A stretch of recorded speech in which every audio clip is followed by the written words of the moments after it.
تو دو چیزیں علماء نے بیان کی ہیں مذہب پہ چلنے کے لیے. وہ دو چیزیں اگر آپ کی زندگی میں نہیں ہیں تو مذہب ہی کے نام پہ آپ گمراہ ہوگے بھی اور لوگوں کو گمراہ کرو گے بھی. یہ دو چیزوں کے لیے میں نے اتنی لمبی تمہید بیان کی. ان دو میں سے ایک چیز یہودیوں میں نکلی اور ایک عیسائیوں میں نکلی. سمجھتے ہو؟ اور مسلمانوں میں بہت سے ایسے ہیں جن میں دونوں ہی نکل گئی ہیں. ٹھیک ہے، دونوں ہی کیا ہو گئی ہیں؟ شارٹ. دو چیزوں میں جب دو چیزوں میں سے ایک چیز کی کمی ہو جائے تو آپ گمراہ. وہ دو چیزیں کیا ہیں؟ ایک کو کہتے ہیں علم، دوسرے کو کہتے ہیں ذکر.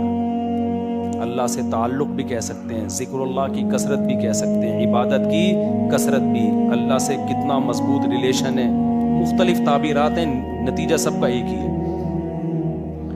جب آپ کے پاس پراپر دین کا علم نہیں ہوتا، یہ نہیں کہ یوٹیوب پہ دیکھ کے علم حاصل کر لیا یا چند کتابیں پڑھ کے، پراپر وے میں آپ باقاعدہ علم حاصل نہیں کرتے تو خود بھی گمراہ ہوتے ہیں اور دوسروں کو بھی گمراہ کرتے ہیں. دنیا میں کسی کو بھی لوگوں کا علاج کرنے کی اجازت نہیں ہے جب تک پراپر کسی ادارے میں حکیم نہ بنا ہو یا ڈاکٹر نہ بنا ہو. کہیں ہے دنیا میں آپ امریکہ کے ویزے کے لیے اپلائی کرو کہ میں ڈاکٹر ہوں، میں لوگوں کا وہاں جا کے علاج کرنا چاہتا ہوں. امریکن پوچھیں گے آپ نے کہاں سے پڑھا ہے؟ آپ کہہ رہے ہیں میرے نانا بہت بڑے ڈاکٹر تھے تو انہی کی خدمت میں ساری زندگی گزار دی میں نے. مان لے گا وہ؟ کہے گا بھائی تیرے نانا کا بھی ہمیں نہیں پتا اور تیرا بھی. ہم جو پراپر وے میں ایک سلیبس ہے اس کو فالو کرو. آپ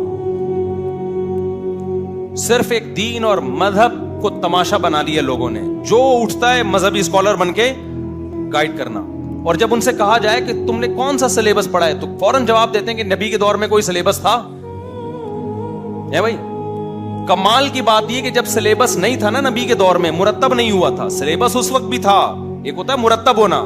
جیسے قرآن تھا مرتب حضرت عثمان نے کیا، حدیث تھی مرتب امام بخاری نے کی، فقہ تھا مرتب ابو حنیفہ نے، امام مالک نے اور دیگر ائمہ نے کیا.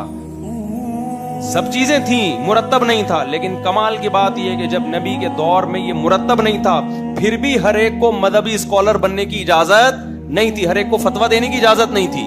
مخصوص صحابہ تھے جن سے لوگ مسائل پوچھتے تھے.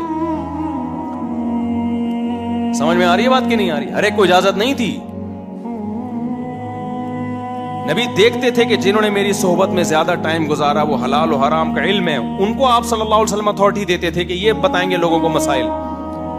آج تو جو اٹھتا ہے کم بخت چند کتابیں عربی تک تو آتی نہیں ہے جو اسلام کی بیسک زبان ہے، ایک لائن عربی میں نہیں پڑھ سکتے یہ لوگ.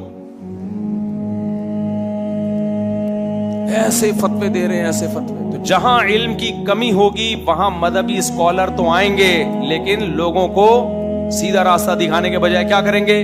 گمراہ.